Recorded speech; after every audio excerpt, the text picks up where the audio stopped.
Hi guys, we are Team Wheat A. Our case study is going to be over common root and foot rot disease found in wheat. So I'm going to start off with the importance of the disease. So wheat is the third most grown crop in the United States. This is behind corn and soybeans as the first two. The demand for wheat is stable, with around 1.9 billion bushels being produced in 2018 and 2019. Wheat is also traded in large quantities. The U.S. produces about 7% of the world's wheat, and we are within the top 3 for major exporters. So this disease is so important because it causes severe damage on the quality and quantity of the plants. Wheat diseases altogether can reduce the wheat yield within the world by 61%. Around $80 million are lost each year from wheat diseases. Since 1990, wheat losses have reached over $2.5 billion in economic losses.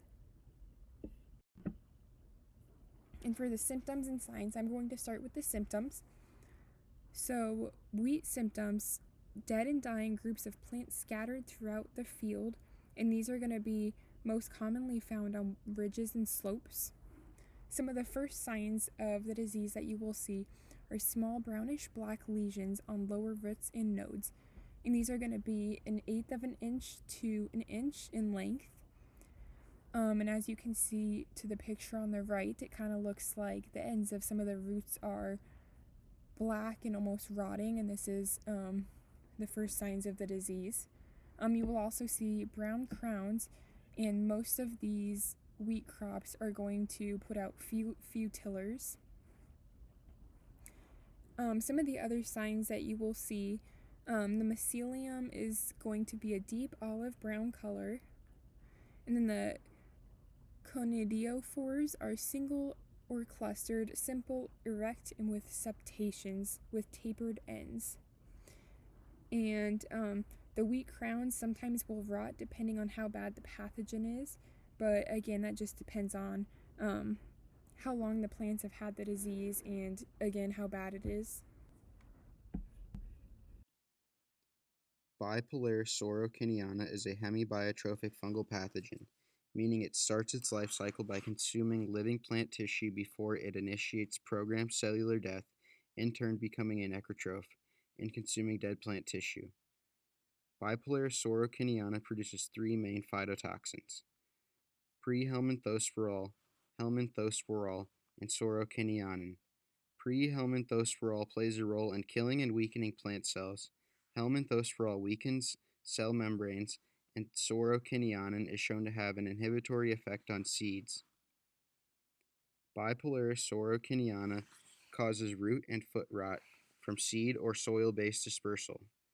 The cycle goes like this: an infected seed sprouts and spreads disease to the roots and shoots, which then become necrotic. The infected plant debris overwinters in the soil and then infects the next season's seed, continuing the disease cycle. Here are the environmental wheat conditions involved with wheat foot rot. Conditions favorable for the disease start off with prolonged moisture stress for the plant. Moisture stress can make the plant much more susceptible to the pathogen infections due to the decreased strength a plant has compared to a healthy plant. Another condition that is favorable for the disease is high soil temperatures in the fall. High soil temperatures increase early disease development on a plant's roots and subcrown internodes.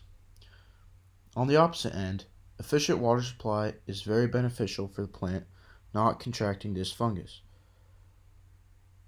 Dense soil, along with snow cover during the winter months for soil insulation, are other favorable conditions for the plant. Now, to get into managing the disease. A simple way to reduce chances of the crop contracting disease is to limit the stress the wheat plant will go through. The plants are more susceptible when they are stressed, so if you limit the stress, they have a much lower chance of contracting the disease. Along those lines, another management tactic is planting at the recommended planting date. Planting the seeds early can deplete soil moisture and cause the plant to have water stress at a very young stage. Planting seeds that are well adapted to your growing area and growing season is another good strategy. Also, be sure to plant seeds in a firm seedbed and to cover them with the proper amount of soil to prevent rapid drying of the seed.